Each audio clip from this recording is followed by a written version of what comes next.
ایک دفعہ دو میاں بیوی آپس میں خلوت کے لمحات میں تھے۔ خاوند بات کرنا چاہتا تھا مگر بیوی کچھ ناراض سی تھی، حتیٰ کہ خاوند نے غصے میں کہہ دیا کہ اللہ کی قسم جب تک تو نہیں بولے گی تو میں بھی تیرے ساتھ نہیں بولوں گا۔ جب خاوند نے قسم اٹھائی تو بیوی نے بھی قسم اٹھا دی کہ اللہ کی قسم جب تک آپ پہلے نہیں بولیں گے میں بھی نہیں بولوں گی۔ اب وہ بھی چپ یہ بھی چپ۔ رات تو گزر گئی، صبح کو دماغ ٹھنڈے ہوئے تو سوچنے لگے کہ کوئی تو حل ہونا چاہیے۔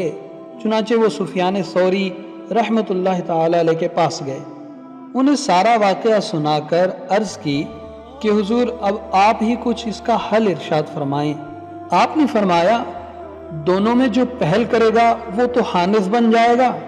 اس دور میں جو حانث بن جاتا تھا اس کی گواہی قبول نہیں کی جاتی تھی، کیونکہ وہ معاشرے میں اعتبار کے قابل نہیں رہتا تھا، لہٰذا دونوں کی خواہش تھی کہ قسم ہماری نہ ٹوٹے۔ اب دونوں پریشان۔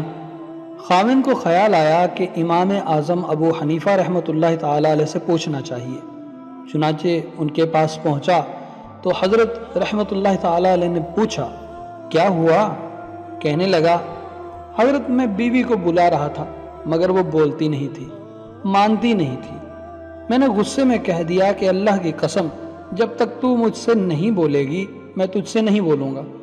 وہ تو لڑنے کے لیے پہلے ہی تیار تھی، اس نے بھی قسم اٹھا لی کہ جب تک آپ نہیں بولیں گے میں بھی نہیں بولوں گی۔ اب ہم دونوں ہی پھنس گئے ہیں۔ حضرت نے ارشاد فرمایا جاؤ تم اس کے ساتھ بات کرو، وہ تمہاری بیوی ہے، میاں بیوی بن کر رہو۔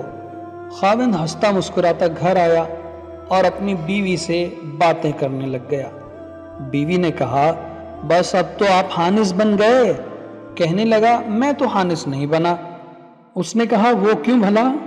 کہنے لگا میں امام اعظم ابو حنیفہ رحمۃ اللہ تعالی علیہ سے پوچھ کر آیا ہوں۔ اس دور میں علمی ذوق بہت زیادہ تھا۔ بیوی کہنے لگی اچھا میں بھی ابھی جا کر مسئلہ پوچھتی ہوں۔ میاں بیوی پہلے سفیان ثوری رحمۃ اللہ تعالی علیہ کے پاس پہنچے، ان کو جا کر بتایا تو وہ کہنے لگے ارے ابو حنیفہ تو حرام کو حلال کرتا پھر رہا ہے، چلو میں بھی تمہارے ساتھ چلتا ہوں۔ انہوں نے کیسے یہ مسئلہ بتا دیا۔ جب یہ سب امام اعظم ابو حنیفہ رحمۃ اللہ تعالی علیہ کے پاس پہنچے تو سفیان ثوری رحمۃ اللہ تعالی علیہ نے کہا ابو حنیفہ رحمۃ اللہ تعالی علیہ آپ نے حرام کو حلال کیسے کر دیا؟ امام اعظم رحمۃ اللہ تعالی علیہ مسکرا کر کہنے لگے حضرت میں نے تو حرام کو حلال نہیں بلکہ حلال کو حلال کیا ہے، آپ ان سے سنیں تو صحیح وہ کیا کہہ رہے ہیں۔ حضرت سفیان ثوری رحمۃ اللہ تعالی علیہ نے ان سے پوچھا کہ کیا کہہ رہے ہیں بھائی؟ امام اعظم ابو حنیفہ رحمۃ اللہ تعالی علیہ نے کہا کہ حضرت پہلے خاوند نے کہا کہ جب تک تو نہیں بولے گی میں تجھ سے نہیں بولوں گا، اس کے جواب میں بیوی نے بھی قسم اٹھا دی۔ اب دیکھیں تو صحیح وہ کس سے بات کرتے ہوئے قسم اٹھا رہی ہے، خاوند سے تو بات کر رہی ہے، لہٰذا خاوند کی قسم پوری ہو گئی۔ اب بیوی کی قسم باقی تھی، اس لیے میں نے خاوند سے کہا کہ جاؤ تم اس سے بولو تو اس کی بھی قسم پوری ہو جائے گی، تم دونوں میاں بیوی بن کر زندگی گزارو۔ سفیان ثوری رحمۃ اللہ تعالی علیہ اس نکتہ سنجی اور معاملہ فہمی کو دیکھ کر حیران رہ گئے۔